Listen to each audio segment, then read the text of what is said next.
Hello, good evening and welcome. Whether it's morning, afternoon or evening, I have no idea where you are in this lovely world. But welcome to another Photo Creative, and this time we're talking about the Shift Challenge. Good to see so many of you lovely people here as always. Helen Martin, hello, Hervé, Fiona Campbell, Aaron Baxter, Linda O'Neill, Jane Barnes as always, Fiona Campbell, Beverly Devine, Bob Williers. Hello everybody, and thank you for coming back again. If you're somebody who's just found this live stream and not sure what it's all about, Photo Creative is a series of monthly photo challenges like homework for you to go out, have a go at shooting, and then we meet here, have a chat and maybe do a bit of feedback as well. So if you'd like to find out more about that, there is a link in the description below along with others.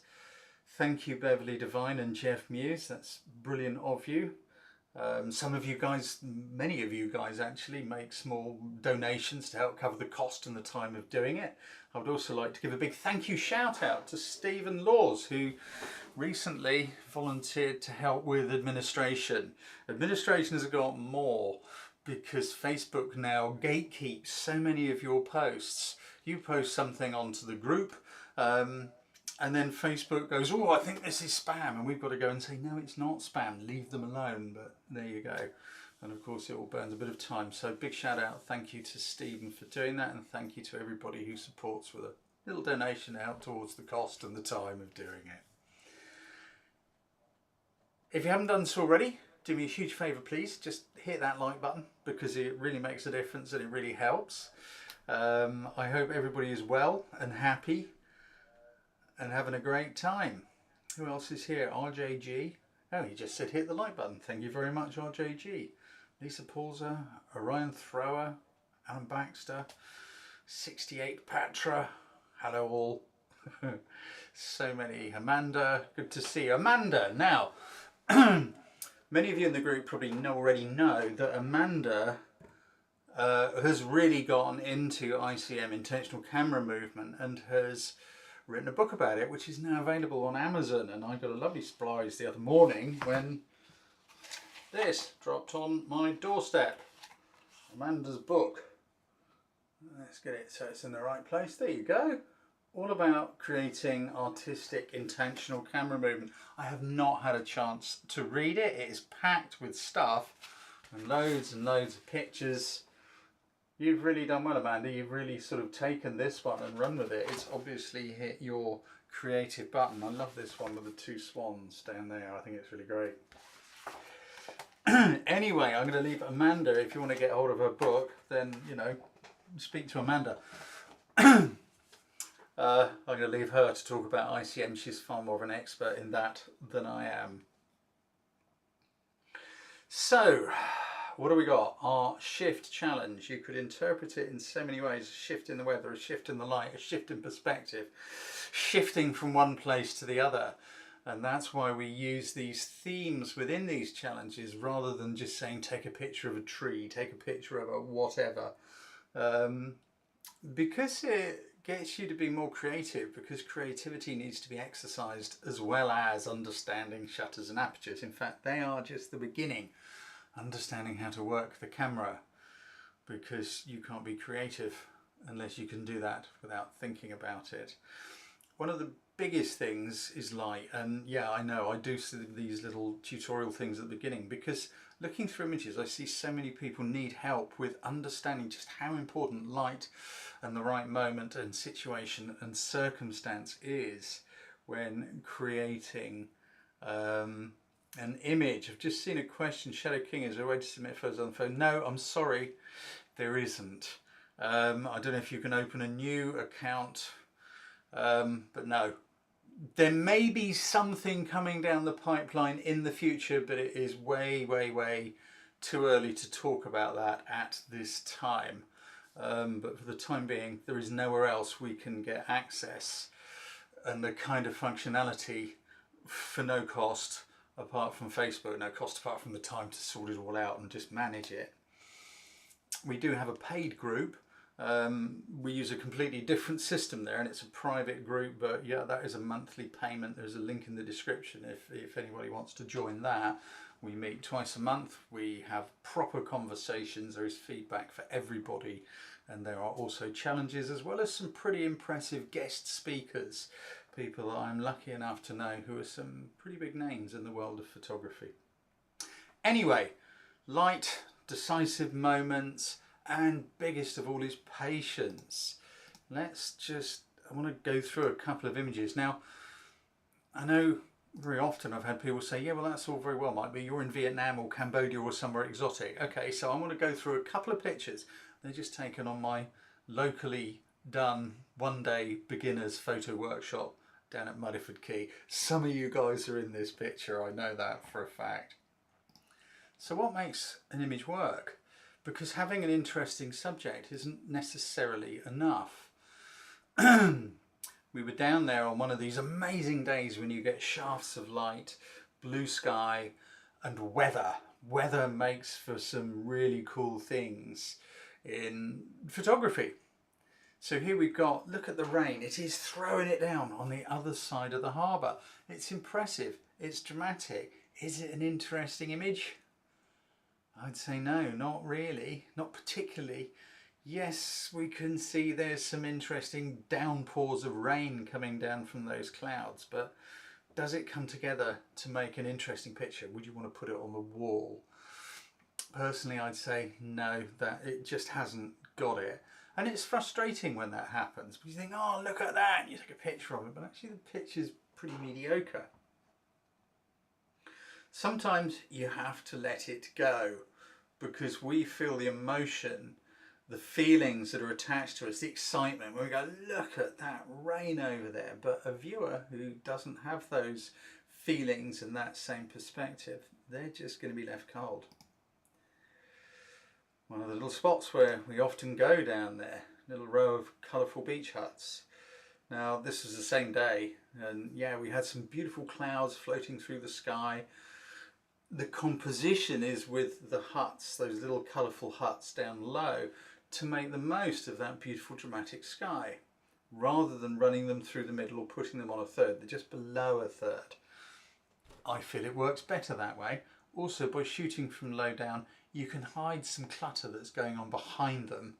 You can hide it behind the huts, whereas if you're standing up, it sort of pokes over the top a bit.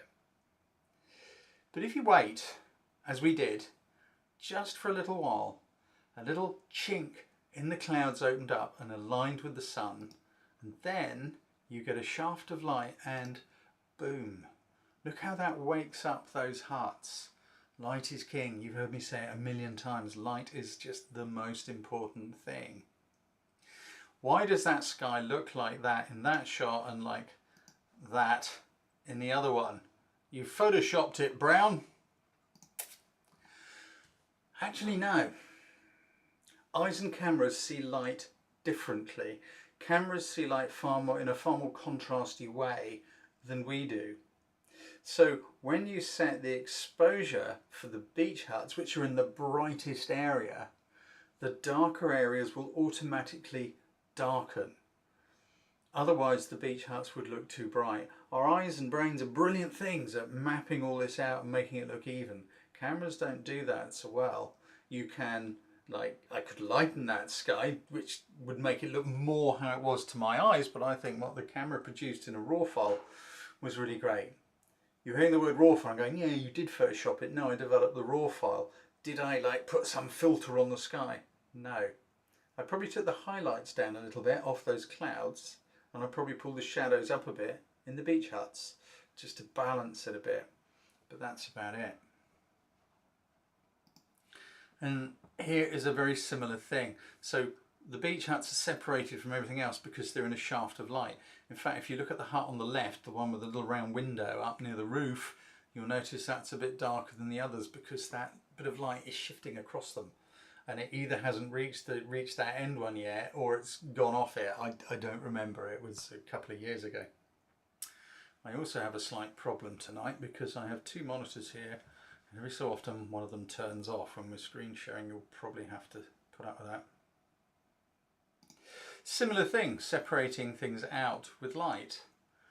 It's down at the same place, it's a great location. Notice how the foreground is in shade.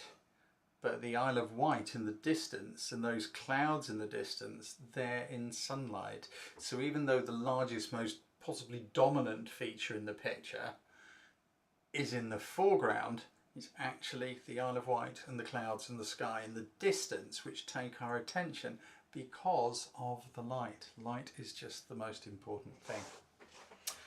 And we have to wait for it, work for it, or if we're doing something indoors and it's controllable, we have to control it and manage it with windows and curtains and reflectors and things like that.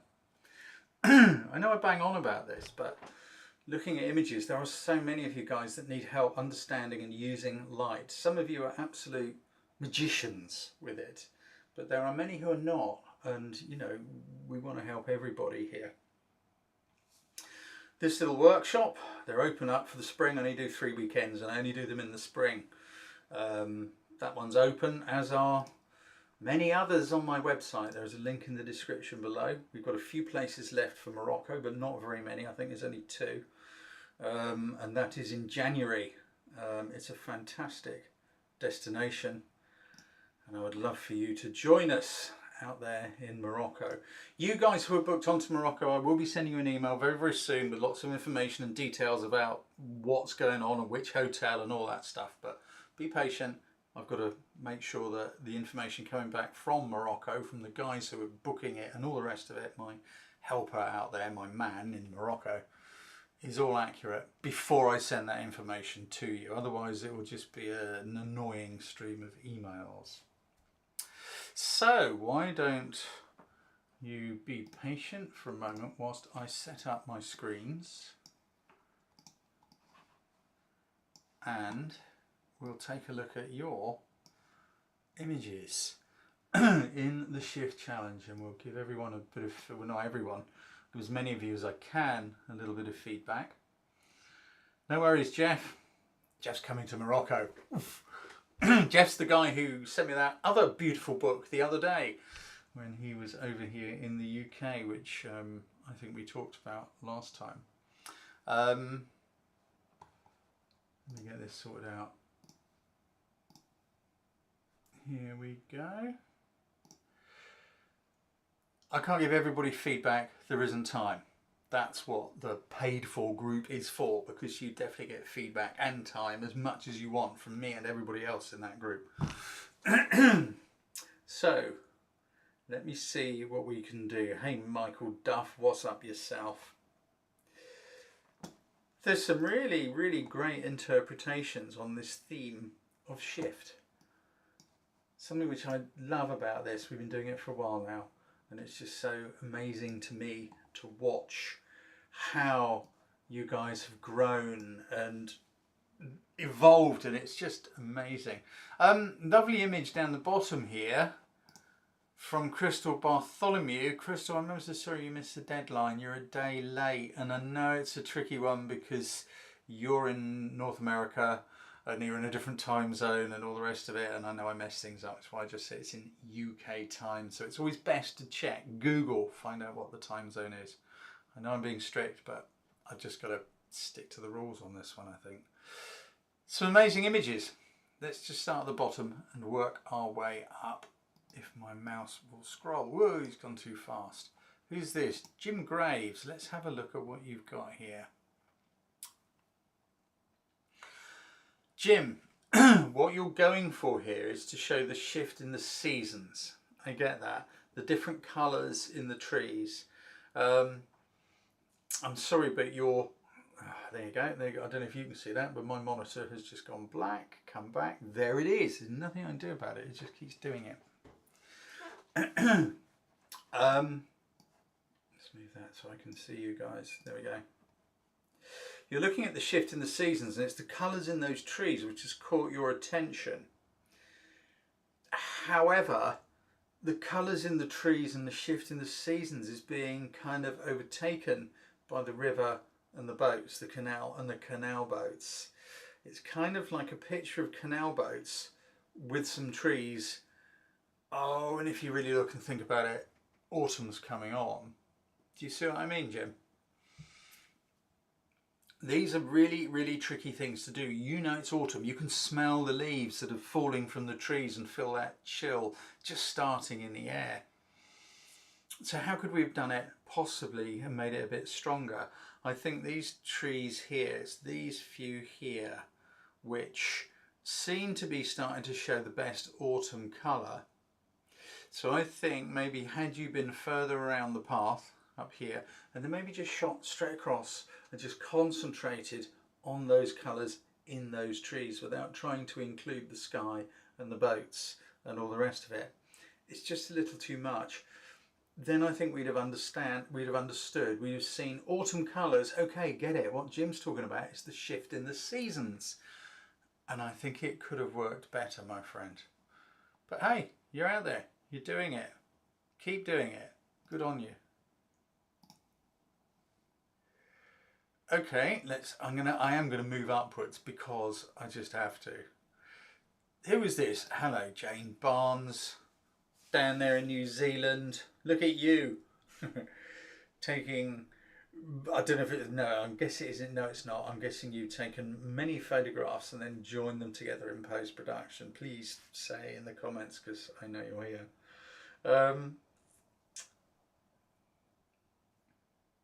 I think it's a really amusing idea.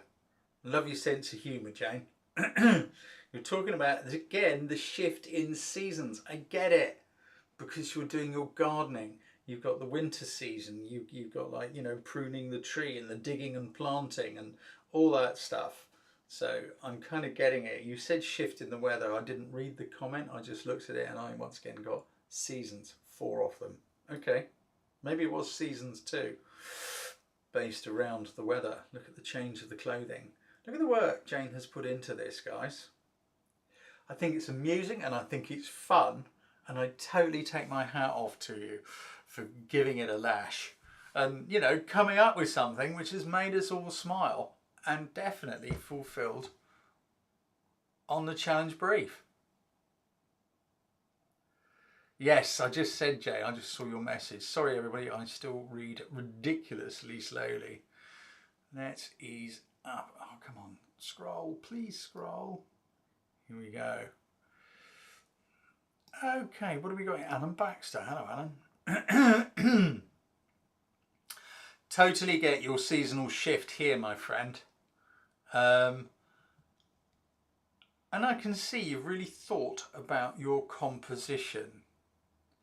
Love the fact we've got green trees going on and the way they're all in a nice straight line going across, and then you've used this leading line of leaves and the edge of the road sort of running us towards them. We've got this T shape going on and someone out walking the dog in the leaves. The thing to note here, guys, those of you who are struggling a bit with composition and how to put an image together, look how Alan has done what we've just said. It's a definite T-shaped composition with this line in the middle running back. It's a seasonal shift. We can see that because of the different colours in the leaves. The leaves are starting to fall. It's a new thing. I like the fact you've got a person in there, Alan, because we all look at people. We do. We notice those human shapes. Michael Duff said a tough challenge without Photoshop. Well, I don't think this one's been Photoshopped, my friend. It's not the challenge, it's just the way Jane chose to interpret it. Let's ease up a little more. Hang on, I just need to move something over here. Who's this? Hello, David Whitfield. Pretty good for a woods man. You've definitely got a shift going on here, David. I think that's really impressive. So I'm guessing it's a duck or a goose or a something. It's definitely flappy, whatever it is. And you're running a pan shot with a slowish exposure, which is capturing those wing beats. David, tell me if I'm wrong or not. Is this a multiple exposure? You're not a post-production sort of a guy. Or is it just that slow exposure and you're panning with it and it's just where the wings have frozen at the top and the bottom of the stroke every so often that has frozen it? We got a no from David, which I'm guessing means no, there isn't any post-production.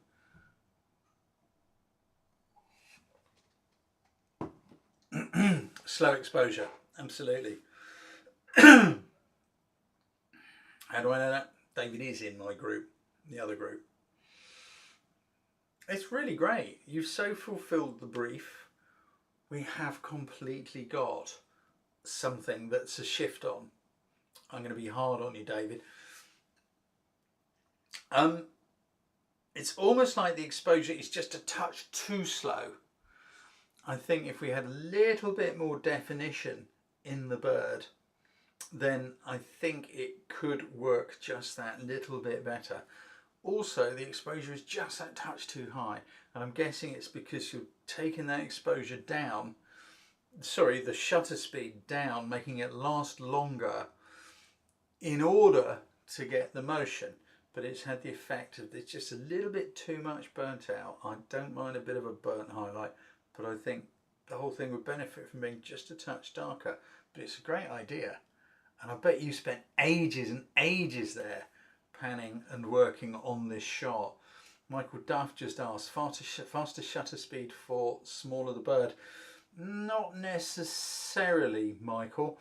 The shutter speed is about how much movement do you want and how much movement is there in the subject. So, for example, a friend of mine specialises in photographing Formula 1 and MotoGP. He's the king of motion blur, but he is often shooting at something like 1/4 of a second, half a second, an 1/8 of a second, maybe faster, maybe a 1/10 or a 15th of a second to get the blur. But that's because what he is photographing is moving faster. It also depends how far away you are and what focal length lens you're using, because if you're using a long lens at a distance, when you move your lens just a little bit at this end, by the time it's over there, it's moved about 20-30 feet or something because of the leverage that is happening from this point. There is no hard and fast rule. This is purely something you have to do and do and do it and do it and do it and do it and do it. And as you get experience, you start to think and recognise, yeah, okay, for this with a long lens at that speed, I'm going to need to try this shutter speed. But there's still a lot of trial and error because, of course, the light is fluctuating all the time. So there is a lot of work to be done there. David said I did spend some time to get the shot. I totally get it, mate. Totally get it. Well done, you. Because no matter which way you look at it, it's a great picture, isn't it? It looked great. Stick it in a frame, put it on the wall somewhere. Let's just ease up a little further. Look at all these names we see all the time. Hello, Nan Kelly. Let's have a look at yours. Double exposure in camera. That's really kind of interesting. A shift in perspective you're going for, Nan. It's intriguing because having that, I'm guessing it's the moon, I don't know, could be the sun poking out behind a cloud in the middle of the water. It's obviously worked and been successful as an in-camera double exposure. I'm not sure I've got the shift element without reading the description. To be honest with you, Nan, I find the sun or the moon in the water a little bit mystifying. Don't think it works quite so well. I love the fact the boat on the left looks like it's in the mist and in the fog. But it is nonetheless, it's a great shot. I find that bright spot right in the middle a little bit disconcerting. But other than that, I think it's great. I don't quite get the perspective thing. Shift in perspective. Maybe I'm missing something. By all means, please tell me if I am, because I know you're there. I can see you, Nan. Because to me, the perspective looks pretty similar. But am I being too literal with that? But I do like the fact that boat on the left looks like it's in the mist somehow. It's a cool shot, no question. It's the moon. Awesome. Awesome. Let's just move on. Okay. We know who that's going to be, don't we? That's Amanda with her motion blur. Forgive me, Amanda. I'm going to move on and choose something from else. Oh, come on, thing. Please scroll. Let's have a look at Alan's. What's this? Obviously, I have been through them before, but I choose the images which have jumped out at me, put them all into a folder, and then I go backwards and forwards through them, eventually going, no, that one's stronger than that one. A shift in perception. To see Cleethorpes in a different way when you think you photographed it from every angle because you live there. I take your point, Alan, but when I look at this image, I don't get shift. I don't see a shift. For you, my friend, it is a shift because you've seen, as you say, Cleethorpes a million times because you live there. I've never been there, so I don't know. When I'm coming to this cold, what I'm seeing is a shot through, I don't know, some artificial, not artificial, what am I saying, ornamental ironwork and railings of a couple walking down a footpath. But I'm not entirely sure why. That little piece would be missing for me. I don't know, what does anyone else think? Please join in, you know, jump in on the comments. A shift of perception. Michael Duff says, pretty cool shot though. And of course what I say is just my opinion, because we all have our own biases of what we like and what we don't like. What draws us and what doesn't. It doesn't necessarily mean we don't like it. But yeah, I'm not getting the shift element from this one, Alan. What I'm seeing is a shot of a couple, a guy in a red hat walking up the footpath, but it's shot through this ironwork. Aaron Throw says, anything I can think is it's from the inside of a globe, like in the middle of an earth, you know, thing, sculpture, looking upwards. Come on, somebody else jump in and say something.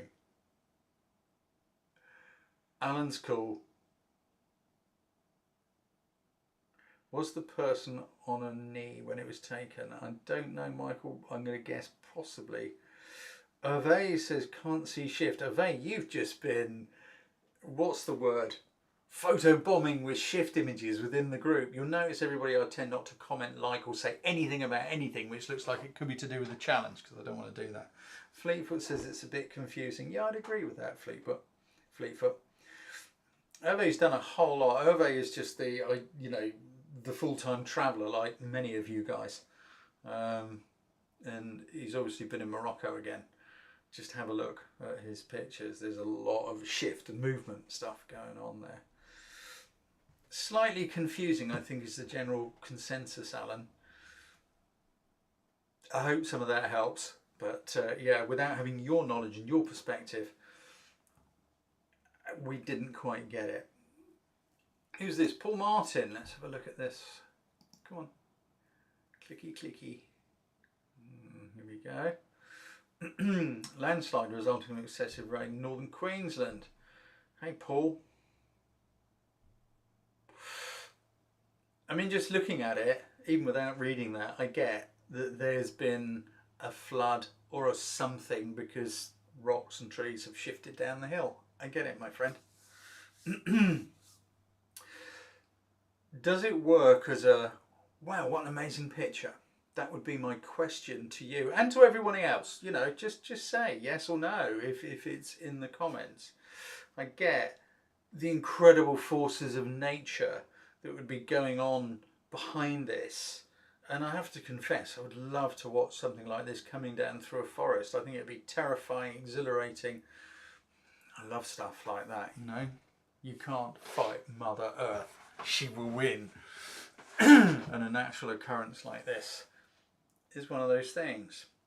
But my question to you, Paul, would be, do you think, wow, what an amazing picture, I'd like to put it in a frame, because I think that's really what we need to be aspiring towards.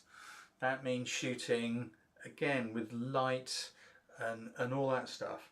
The purpose for an image is often very important.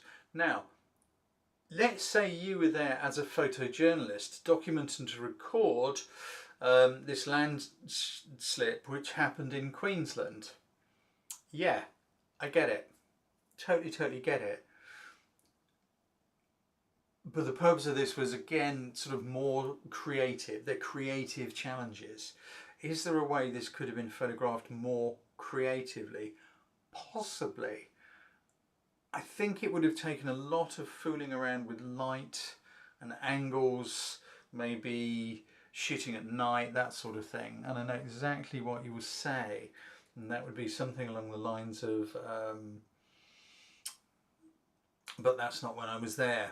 And that's that whole thing about, it's hard work. Photography is a pain in the neck because we see these amazing images and think, wow, I'm going to go there. But what we don't see is the number of times the photographer revisited and got it wrong, and revisited and got it wrong, and revisited and got it wrong.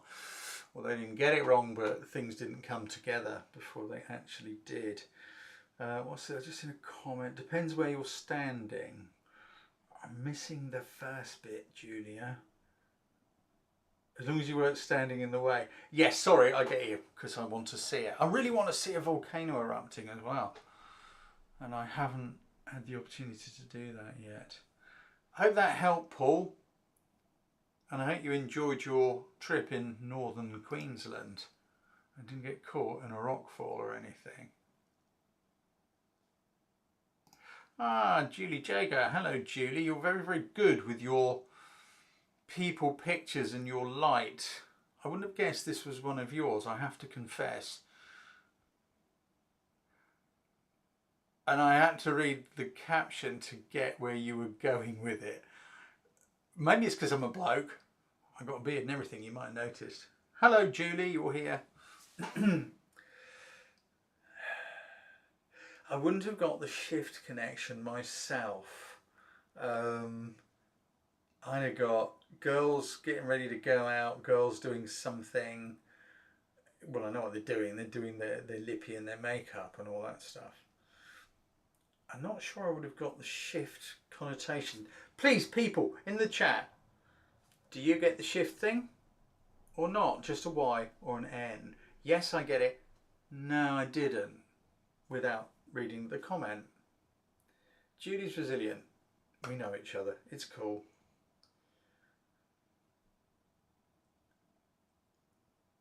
I'm actually running a social experiment here. Well, says I'm lost in the picture for that shift. Yeah, okay. Not really. There's yeses and nos and some. No. No, no, no. Okay, my social experiment, I was kind of hoping the girls would say it's obvious and the boys would go, no. I'm old enough that I'm allowed to say stuff like that. But hey, yeah, it's kind of a split. Fleetfoot, as a female, I got it. Okay, yeah. Yeah, Amanda says, I didn't, but I get why it does mean that. A shift from this to that. Yeah, yeah, you're right. And I mean, it's only on second looking and thinking I'm seeing that they are more in going out in the evening clothes. I tell you, you know me, I'm a bloke. I fiddle with old motorbikes. I'm not very good at that stuff. I wouldn't notice. Good use of light, says Michael. Yeah. Julie is very good at using light. I wouldn't say it's one of your strongest, but I totally get that it's one of yours, Julie, because you shoot some pretty amazing stuff with people.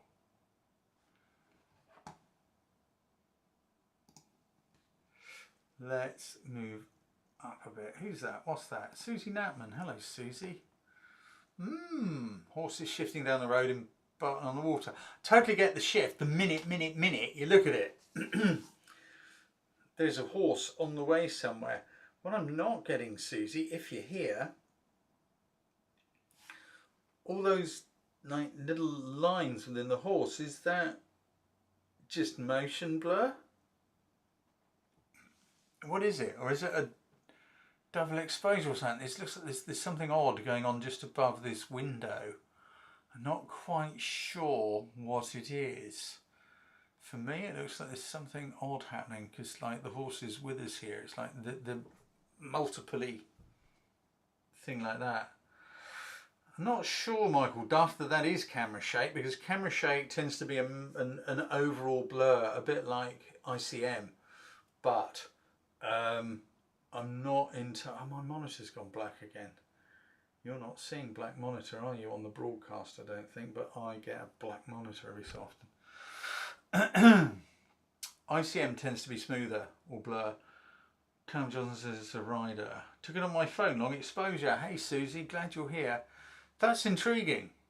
It really is intriguing. I see now what those things below the window is. It's the light on the rider's helmet. Gotcha. It's almost like it's, to me, a little bit too long an exposure, and I'm guessing it's something the phone does when you've sort of done a long exposure mode on the phone. It's almost like done multiple exposures somehow. It's quite a cool look though. Oh, here we go. Amanda says the phone app stacks images. That would explain why there's all those hard lines in it. I like the fact that there is backlight going on. I'm just wondering, Susie, if you could maybe, what it would look like if you moved around to your right a little more in front of the horse, if you could, and had that shadow coming towards you. Do you know what I mean? If you're a little bit further back with the horse maybe slightly to the left of the frame and the houses to the right, and that shadow, because you're definitely at an interesting time of day, you've got long shadows, so it would have all been a bit backlit. And that effect with the stacking of the phone in motion mode is kind of interesting.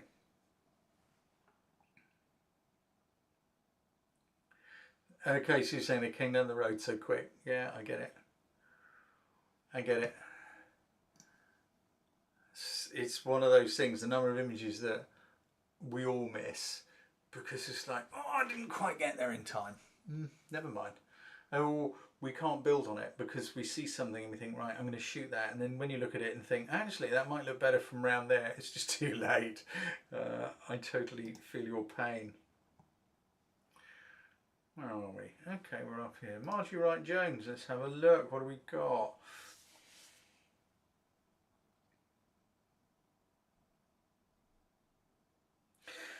I know I'm a bare little brain, Margie, but I wouldn't have got shift just by looking at the picture. I'm sorry, I wouldn't. I'd have got restoration. The other thing I would say about your composition is maybe give it a bit more room, because I feel like the car is in a crusher. It's about to be crushed. It's so tight in the frame. We've got tools, we've got a workshop and all the rest of it. Maybe include a little bit more of those surroundings, because to me it just feels like the car is just like all crushed together. Personally, I'm missing that shift thing. I get it when I read your comment, shift back to greatness, but I wouldn't just kind of get it from the image on its own.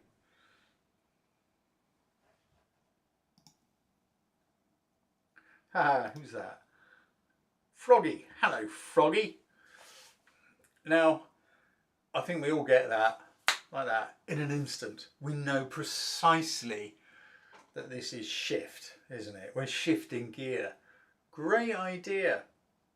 Great idea.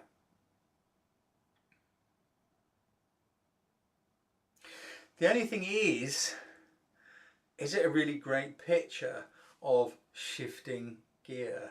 Now, I don't know. I'm half guessing maybe you did this on your own, you're trying to shoot it yourself. I don't know, maybe you got someone to sit in the car and you're shooting it over their shoulder. Not an easy thing to do this and make it interesting. It's going to be a light thing, all about the light, I think, to make it work. The hand on the gear shift, pulling that gear shift back or whatever. Because also contained within the image, we've also got those dials on the dashboard. We've got receipts or something shoved into the ashtray. We've got an orange dangly thing hanging out. We've got a phone case. These are all interruptions. In this case, I think we need to concentrate more on the hand and the shift lever and find a way to manage the light to tone down everything else, or possibly even come in a little bit closer. But for this to work, it would definitely need to be interesting light. Well, how do I mean by that? Possibly if you had the vehicle in the shade somewhere, but with some light to one side, and then you open the car door, so there's some side light coming in to bring a bit of texture, because that light looks like it's all coming straight down in through the windshield. But it's a good idea. I can't take that away from you. I think it's amusing and I think it's a great idea. I hope the thoughts on the light and all the rest of it, but these sorts of shots, yeah, all those little untidy bits, they have to be managed in order to make an interesting image that you sort of go, yeah, I like that, that's cool. If you look at car ads, the amount of time and effort that is spent in just trying to get a hand on a gear shift lever or something like that, it is ridiculous. I'm not necessarily suggesting you need to do that, but that is what makes them interesting, and of course in setting up the light and the lighting. Let's ease up a little bit more and look at a few more of your images, because there are some great ideas here. Who's this? Sarah Shandel. Hello Sarah, I'm not sure we've met. Welcome. Yeah, I get it. It's the end of the day. We're shifting from day to night. Sarah, it's some beautiful cathedral rays going on. They're called lenticular rays or something like that. Oh, you're Fleetfoot, are you? I get so confused with everybody having different names. And I understand why, yeah, because social media fills up with names and blah, blah, blah. But I'm a bear a little brain. Yes, you've got some lovely humidity, moisture going on in the air, those great rays. Did you, Sarah Fleetfoot, have you done any post-production work on this? Where did it come from? How did you do it? Please, just a quick one in the comments. I'm intrigued. Or is this straight out of a camera, or was it shot on a phone? Because it's well spotted, and I like the way you've framed on either side with the trees, and you sort of come down the middle of the trees. I'm going to guess this was a straight shot out of something, simply because the trees are so dark. The exposure is in the middle. The reason I ask about post-production is it just looks like this bit of orange in the middle here. Some of these, they look as though they've been worked in post-production one way or another. But that could just be an effect from a camera or a phone. On the phone, got it. And on the tail end of a bike ride, yeah, okay. I like your composition, I do. And I also will get it with the theme shift. We're shifting from day to night. It's the end of the day. It's coming on in. Nice one, Sarah Fleetfoot. Jane Barnes just said, please everybody remember to click on that like button. Thank you for that, Jane. Appreciate that. Sharon Miller. Amanda said, yeah, you're trying some intentional camera movement. And I get it, you're trying some intentional camera movement, which is what I was saying evaded so much of out in Morocco. He probably still is, who knows. He once popped up on the Morocco workshop. We were at an old ruined Casbah and temple village, really, where nobody goes, no tourists there, nothing. There's a few farmers scattered around and a few wandering goats. We had the place entirely to ourselves, or so I thought, until we got shouted out, oi, get out of my photograph. And just by chance, Hervé happened to be visiting that spot as we were going there on the workshop. Interesting bit of ICM, Sharon. And if you're into getting into this, I'd strongly recommend, have a conversation with Amanda, because she's really nailed this. She's put a lot of work into it, no question. Shift. Do I get the feeling of shift from this? I don't particularly, and I think the reason being is because it's from behind. If it was a zoom blur, maybe. It's an ICM, I get it, as a camper, and there's some ICM. I'm not fully getting that shift thing. I think it would need to be coming towards us or going across the picture to fulfill that kind of brief.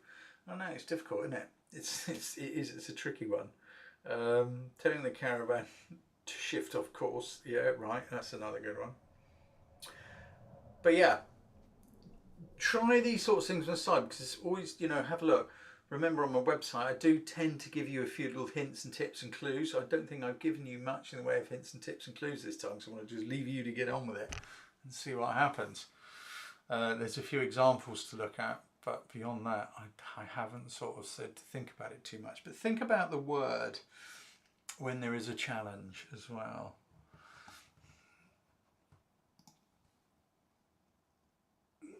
Oh, please scroll. Here we go. I'm going to have to do it with a clicky thing. Here we go. Talk of the devil.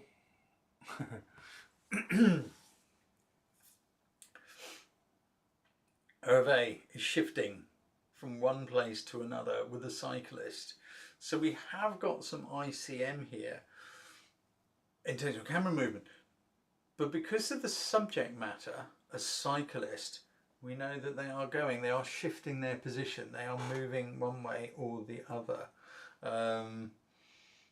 You were somewhere in Morocco, I think, judging by the colours. Also, I'm pretty sure I saw this and others along the way. It is a great piece of ICM. I'm sorry it didn't go further. How could it be improved? I don't think it can. I just sort of brought it up. My screen's gone black. Waiting for it to come back.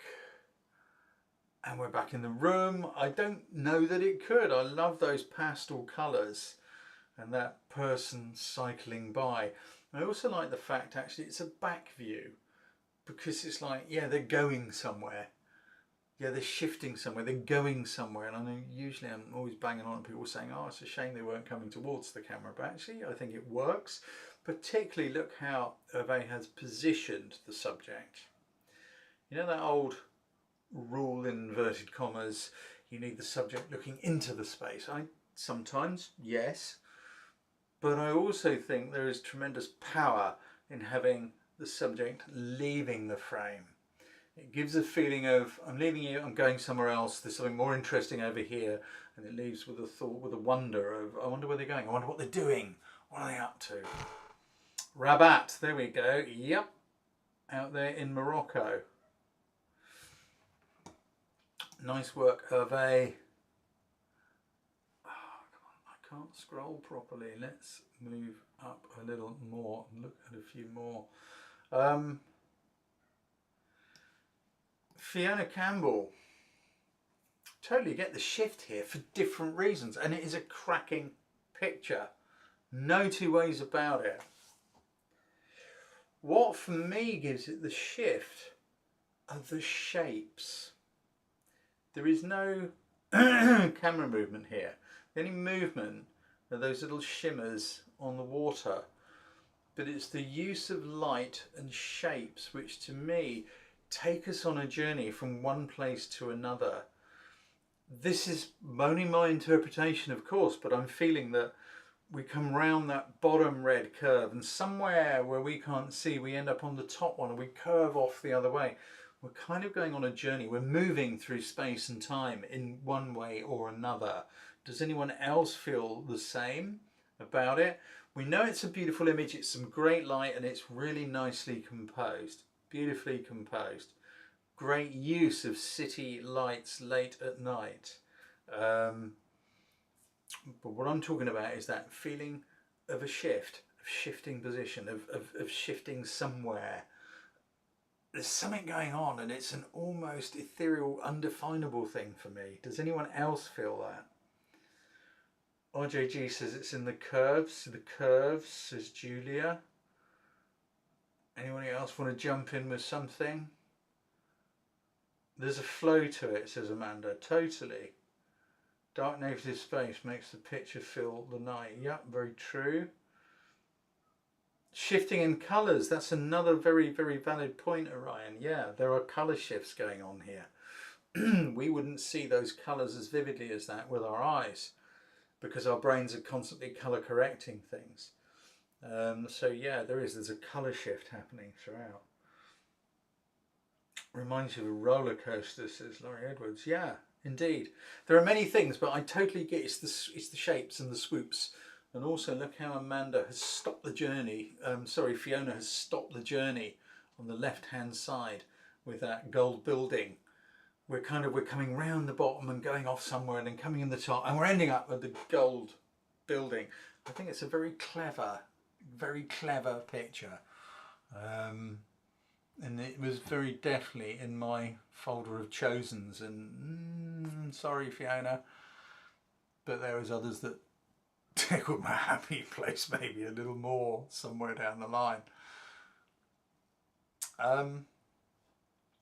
Beverly Devine, hey Beverly. From high to low notes on his electric. Yeah, I kind of get it. I get your idea, and I love the work that you put into making this happen. No two ways about it. Great exercise. Does it work alone as an image? I would say probably not. Does it work brilliantly as an exercise in practicing something, which is what this challenge is about? How can I portray shift? And I bet you put a lot of work into that. It works brilliantly, and I totally salute you for putting in that work. Hi Beverly. How can I say it? It's almost a little too strong, a little too obvious to work as a creative pretty picture, put it on the wall. Does it work as an exercise? Yeah, I've said all those things. And it's a great idea. It's a great idea, shifting from the high notes to the low notes. To stick with that high to low notes thing, I'm just wondering if it would work better with hands more close up and keyboard. Maybe a little bit of something going on, you know, with the hands moving on the keyboard rather than the whole musician. But it still works. And good on you for putting in all that work. Let's just scroll up a little bit more. Who's this? David Mill. Hello, David. I don't know if we've met. Forgive me, because there are so many people in the group now. It's great to see some names that I don't recognise all the time, much as I love all of our regulars. I mean, you don't have to look at the comment to immediately get this. Now, I also realise there is a slight cultural thing here, because we've got people from all over the world. In certainly the UK and probably the States and Australia, we have the saying shifting sands. Things move on, things change over time, shifting sands, which not everybody in every part of the world maybe would use that phrase. You're very welcome, Beverly. And so these things are always a little bit difficult like that. But just looking at this, the sand is blowing at the beach. We have absolutely got shifting sands. So I'm going to say, yeah, it's perfect. David, I don't know if you were walking around and you saw that and you thought, hey, that will fit for the theme. It does. Really, really well caught. And I like the fact you kind of got down a bit lower as well. So we really get that feeling of the sand disappearing away into the distance. Like those little uprights of the groin, you know, where the tide has receded and that breakwater, that timber breakwater, has now just become a little row of posts going on. I don't know if you could have used a slightly longer lens. Could you have, if it was on a phone, could you have done a pinch and zoom thing? Because let's do our bit of cropping, people. Find something to hold in front of your face. I'm trying to find something which isn't incriminating. Here we go, a grey card. Dropped something. But to me, if we take those beach huts out on the left and actually take a bit of the sea out on the right, and I feel it needs to take a little bit of the sky off possibly, but I don't mind it in the middle. Or maybe, this is so difficult. Actually, I would take the land off and just crop it from vertically from that end post to about somewhere around here. So we've got a little bit of a pier or something, and we've just got a bit of water in the corner. because I find the colours of the beach huts just very slightly distracting. Possibly take it a little to the right of that last end post. What do you think, guys? What do you think? Because I think it then concentrates us more on the shifting letterbox frame through the middle. Jane, are you talking vertically or horizontally? Have a look. Yeah, a letterbox through the middle. Yeah, it's just me maybe, but I find the beach huts, they're okay, but I just find those colours a little bit distracting. Horizontal, yeah, okay. Yeah, I'm somehow seeing it more as a vertical. Also think it would probably work very, very well in black and white as well. But that's just me. Michael was saying a diagonal shot. I don't think I'm going to get that at all, Michael, I'm sorry.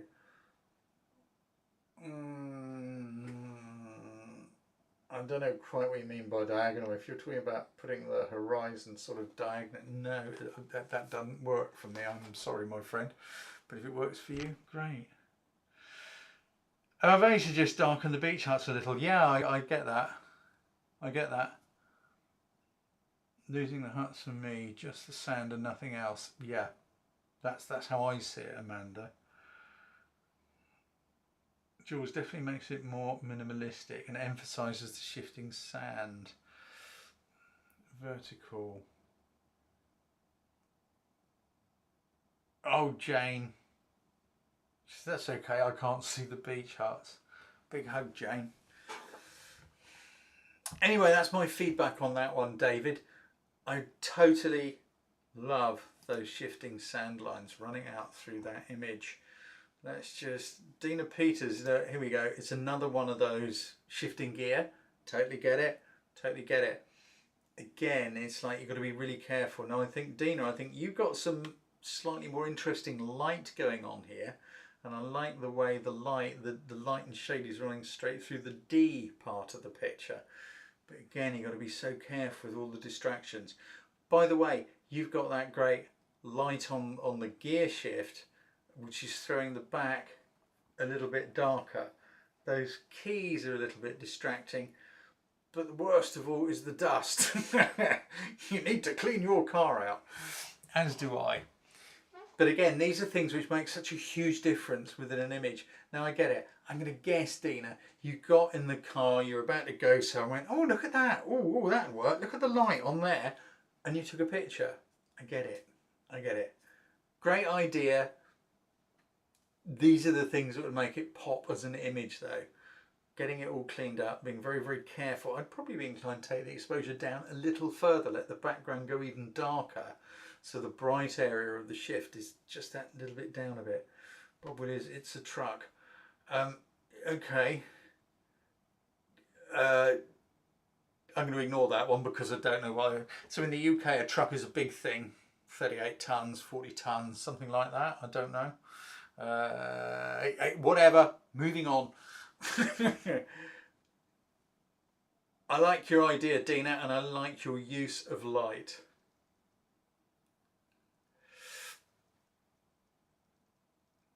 This is an interesting. Who did this? Ahmed Barbers. Hey, Ahmed.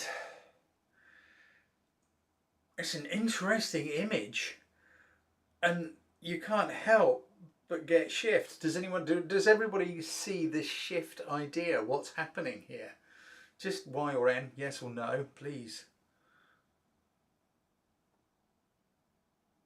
I just want to see if you get what the shift is.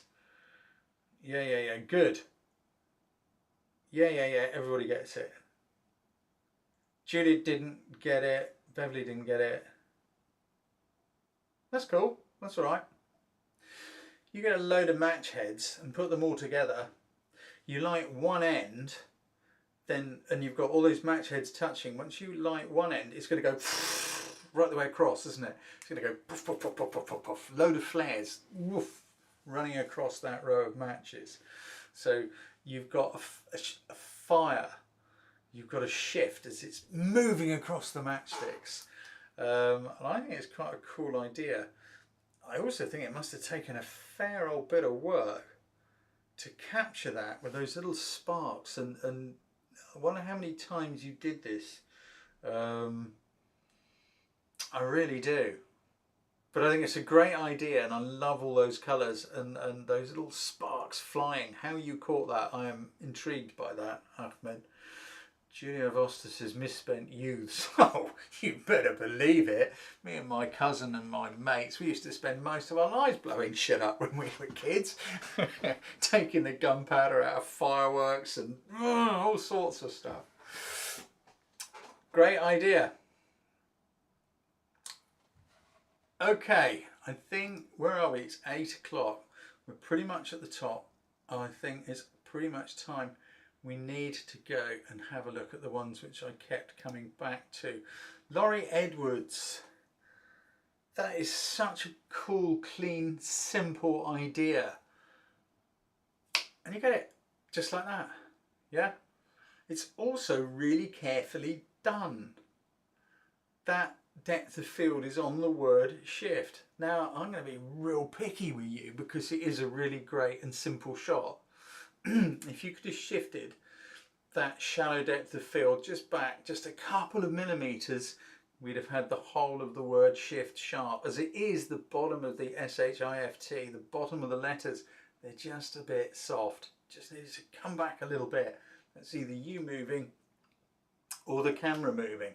And if you did this handheld, you know, like with your elbows braced on the desk or whatever, well done. Because your depth of field was minute. Just breathing, just twitching your muscles to press the shutter can be enough to move the focus. But yeah, it's so simple. Also, I think it's really well composed. It's just a different take on the theme, you know, hit the shift key. But it's really nicely composed. You've also got some really nice light. The light is coming from in front of us back towards us, which is why it's wrapping around the keys on the keyboard. It's why there is a really dark edge, and then we've got the bright top, and the dark edge and the bright top. One annoying bit, of course, is that purpley light, and I'm guessing it's coming from underneath the key somewhere. I'd have been inclined to see if there was a way to hide it or remove it or something, because it's very distracting. But you've composed that very carefully in some really nice light, and it's just a really great different take on the whole thing. Thank you, Jane Barnes, for bringing that up. 65 people watching, but only 40 likes. At the moment I got 65 watching. It goes up and down. So please guys, if you haven't touched the like button, please do it. Assuming you like it, or if you're just watching here so you can throw abuse at me, well, that's fair enough. Okay, bear with me a moment whilst I shift some things around, and we're going to go look at the ones which I kept coming back to. Okay, so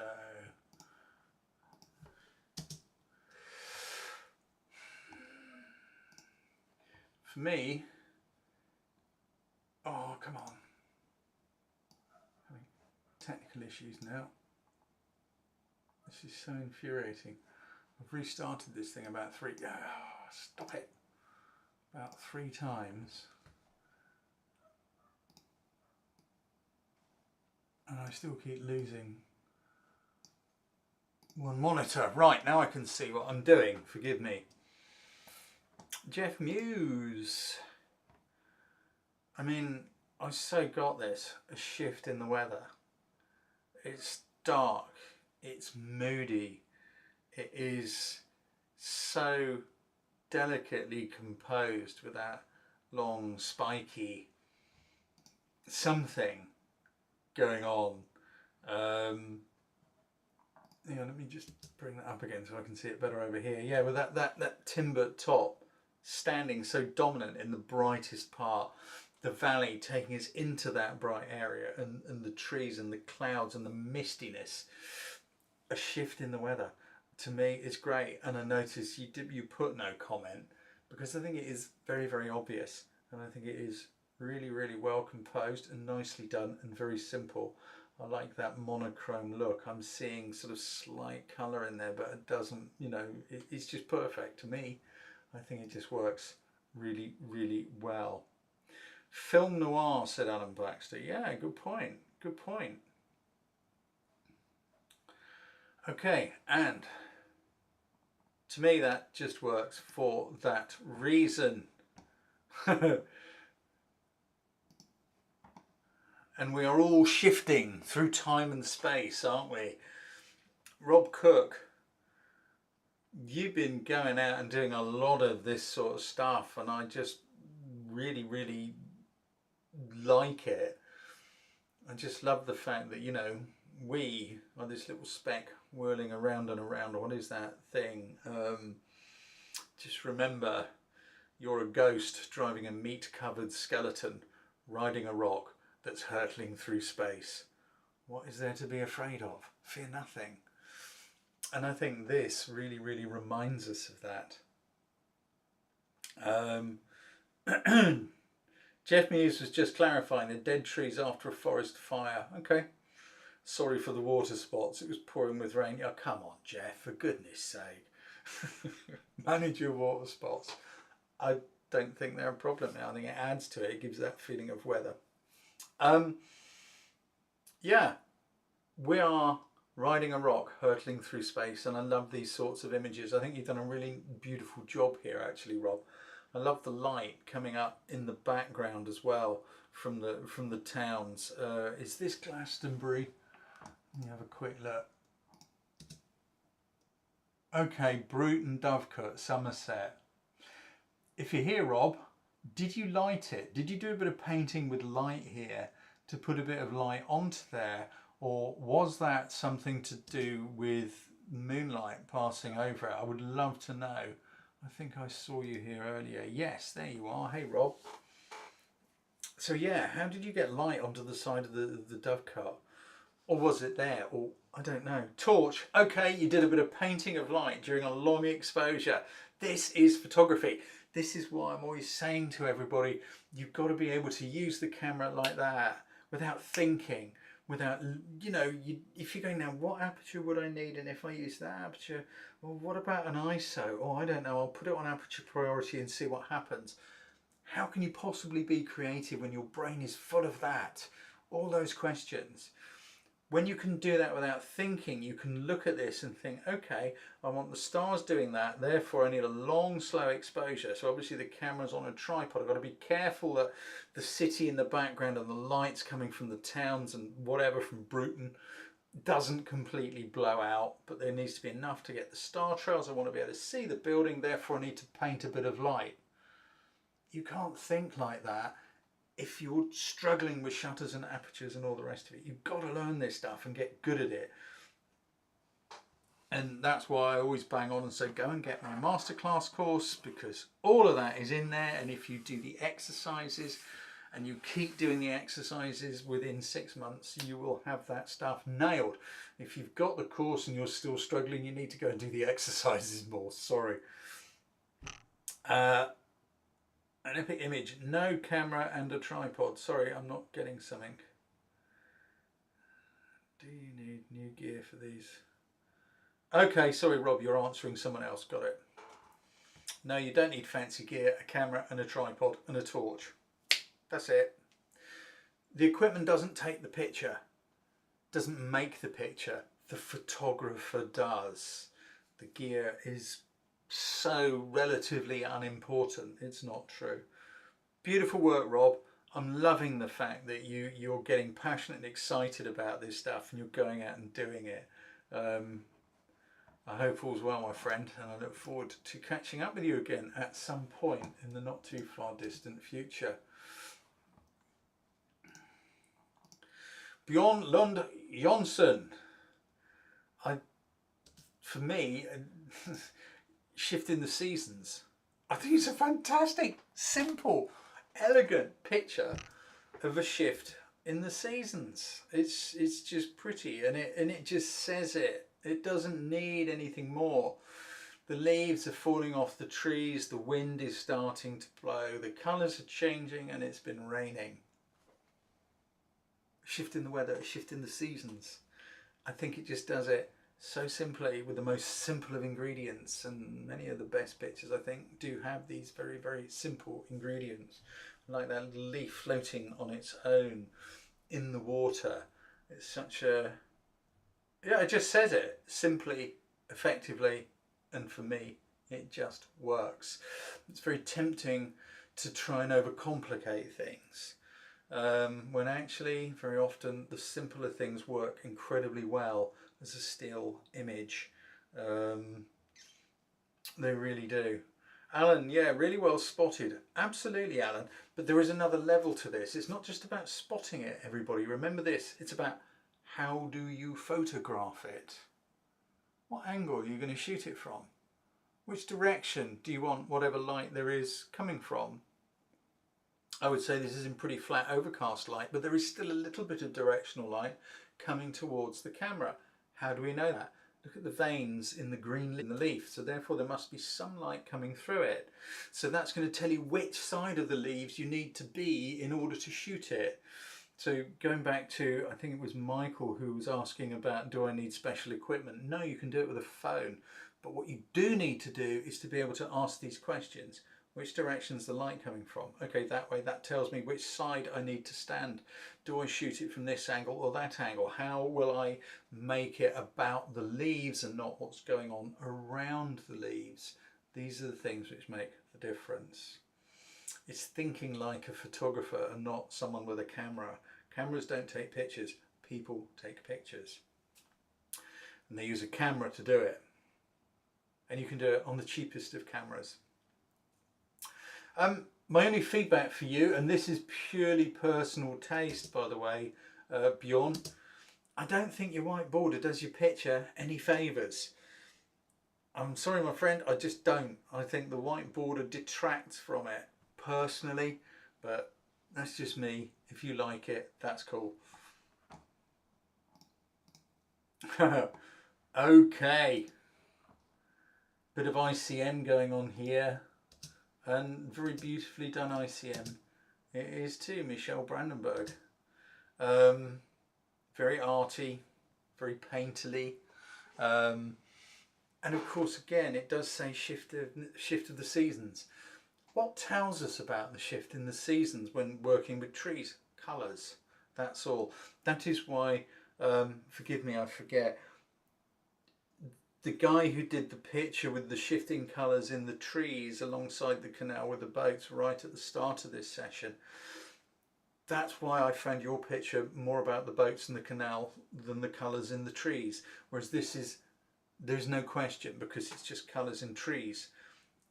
Is there ICM in it? Yes. There's a vertical movement of the camera which gives it this arty, painterly quality. And obviously we're seeing that, you know, this is quite a popular thing within the group at the moment. Great, go out, test it, play with it, try it. But it's the trees. This, I would assert, would work equally well if it was a still shot because it's simple. There are white vertical lines interspersed with autumnal colours. And that is telling us a shift in the seasons. Yeah, absolutely beautifully done, Michelle. Oh, damn. I haven't done this for a long time. Sorry. I've already said what I have to say about that one, Fiona Campbell. I did put it in there, didn't I? Idiot. We've already said what we've said. The curves take us on a journey. We shift through space and time. Apologies for talking about it earlier. I'm an idiot. Idiot Browne. So, the one which I came back to. Are you seeing and hearing me okay, everybody, by the way? I've got a big message flashing on my YouTube live stream thing. It is worth seeing twice. It says, error, YouTube not receiving enough data. Can you see us all right? Can you hear me all right? I've got tech issues tonight. I have no idea why. Okay, everything's working. Good. I've just got a big warning sign going on my broadcast thing. Good. I hate computers. Okay. The one which I kept coming back to was this one in our shift challenge by Damon Dickox. I just feel that everything's moving, everything's shifting. There's shifting sand. Look at the movement in the sand where the little water, as it's running back from those seaweed tendrils, is making those beautiful little patterns in the sand. Look at the way the light is catching those little patterns. If the light was directly overhead or something like that, you wouldn't see those delicate patterns. The light is coming from very slightly to the right and in front, and it's causing those shapes to stand out. The water, the foam in that water as that wave is just coming in to touch those seaweeds. You can feel that those seaweeds are about to start moving. They're going to start shifting in the water, particularly as the water runs back. We don't need to see it to know that this is going to happen. The composition is absolutely spot on, beautifully done, Damon. And of course, so is the timing. Standing there in the right place, holding the composition and waiting for the right moment and making sure that everything is beautifully lined up so that, look at that water, look at the bubbles, look at the foam coming in at the top. It's uniform across. There's the shape, but it's uniform. It's not all on an angle or slightly sloppy. It is very, very precisely and carefully done. That means standing in one place, being very careful, waiting for the right moment and going, here it comes, click. Yeah, or maybe on burst mode to catch it as it's coming in, so you can choose the one that works. But the most important thing here was the light. Also, look at the dark areas of those stems on the seaweed. I'm guessing it's a seaweed. Look. See, there's a shiny edge to the dark area. When you look at the picture, on the right of those dark stems, there's a highlight running down there, and it goes off to the left dark. That's light, that's qualities of light telling us that it's round. If there wasn't a little bit of directional light, it would look flat, and we certainly wouldn't have those textures in the sand. These are the things which make images and photographs, not equipment, not cameras, not buying the most expensive lenses. I don't own much in the way of expensive lenses at all. Almost everything I shoot, as many of you know, is taken on, well, that's actually the XT1, but there you go, with an 18-55 lens. Rarely use anything else. I do use something else for professional shoots because there are times when I need to do certain things which I can't do with that, but 90%, certainly all my workshops and travel photography, is shot like that. Beautiful work, everybody. Love this one, Damon. I think you did a stunning job, everybody. Thank you so much for entering into this challenge. If you haven't hit that like button, please go and do it now, because it really does help. Thank you again to anybody who makes these donations to help cover the costs. I mean, everybody wants to get paid a little bit of something for their time and expertise. I'm not alone in that, I'm sure. You've all done a great job. Thank you all for being here once again. The next challenge will go live in a minute. If you're signed up to the newsletter, that will be arriving any minute now as well. And there's a little bit of good stuff in there for you, and a link to a video and an article and all that stuff there. If you're not on it and you want to, there is a link in the description here. Go there, you can get it. I only send it once a month. It's not like you're going to get hit with emails every 5 minutes. Be well, take care. I look forward to seeing you in the next challenge. Please remember that images for these challenges need to be taken after the challenge is announced. That's all I'm saying. Take care, be well, see you next time, guys.